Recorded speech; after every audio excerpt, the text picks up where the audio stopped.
Bonjour et bienvenue pour notre tour d'horizon économique, géopolitique et boursier. Nous sommes le vendredi 14 novembre. On va commencer tout de suite par le géopolitique. On nous a expliqué que ça chauffait en début de semaine, que les colonnes de chars russes étaient rentrées du côté de l'Est de l'Ukraine pour soutenir les séparatistes. On allait nous montrer des photos, on allait nous montrer des preuves. Jusqu'à présent, on ne voit rien du tout. La seule chose qu'on entend, ce sont les bombardements orchestrés par Kiev. Mais bon, Poutine, c'est évidemment le grand méchant loup. Et c'est un grand méchant loup qui, semble-t-il, a maintenant affaire à l'Arabie Saoudite. Et oui, les stratèges nous expliquent que si l'Arabie Saoudite orchestre l'effondrement du prix du baril sous les 75 $, jeudi soir pour la première fois en 4 ans, c'est pour justement priver la Russie de ses recettes et l'enfoncer encore plus fortement dans la récession, lui faire le même coup en fait que dans les années 80, la ruiner en quelque sorte. Si on ne peut pas triompher militairement de Vladimir Poutine, on en triomphera économiquement. Le problème, c'est qu'à force d'envoyer le pétrole sous les 75 $, c'est surtout les producteurs de pétrole américains, de gaz de schiste, qui, eux, risquent d'aller par le fond direct. En tout cas, il ne faudrait pas que la plaisanterie dure trop longtemps.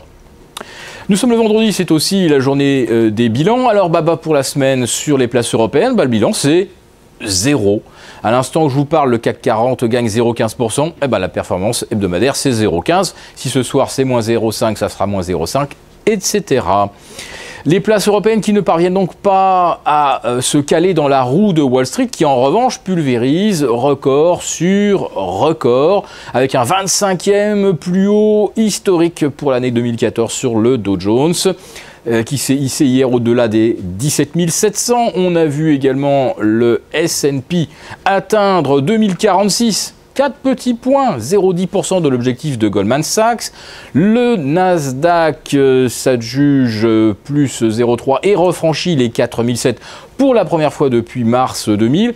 Et le Nasdaq 100, avec un gain de 0,5 hier, a tout simplement franchi la barre des 15% de gains annuels. En ce qui concerne le Dow Transport, manifestement, il s'est lancé à la poursuite de la sonde Philae pour atteindre les comètes. Il a en effet franchi hier le seuil des 9100. Et ça va continuer. Non, c'est pas moi qui le dis, c'est le Crédit Suisse. Difficile de trouver plus bulle et permabulle que les stratèges du Crédit Suisse qui voient déjà le S&P à 2200 à mi-2015. Pourquoi ? Tout simplement parce que, à part les actions, there is no alternative, comme disait Margaret Thatcher. Puisqu'il n'y a pas de rendement dans le monétaire, on va continuer d'acheter les actions. 45 fois les bénéfices, 50 fois les bénéfices, 60 fois comme sur le Dow Transport ou sur les biotech, aucune importance. Même à 60 fois, c'est toujours mieux que zéro de rendement. Alors c'est un raisonnement merveilleusement sophistiqué, c'est le même qui a le cours depuis mars 2009, mais on nous le resserre, c'est une sorte de mantra que l'on se récite.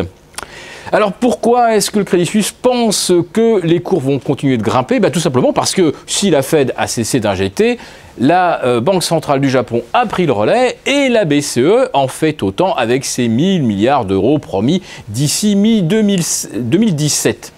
Mais qu'est-ce que nous confirme le Crédit Suisse en fait ? C'est que le bon docteur Bernanke et les banques centrales en général, jouant leur rôle un petit peu de médecin psychiatre à l'hôpital, quand il y a eu la grosse déprime de 2008, on a donné des anxiolytiques, et puis après ça on a donné un petit peu de cocaïne, histoire de redonner le sourire au marché. Et puis les marchés se sont accoutumés. Et puis les marchés ils continuent de déprimer, de voir que l'économie ne reprend pas. Regardez l'Allemagne, plus 0,1% de croissance seulement au 3e trimestre. La France s'en sort mieux. Plus 0,3. Oui, mais grâce aux dépenses de l'État, de plus 0,8%.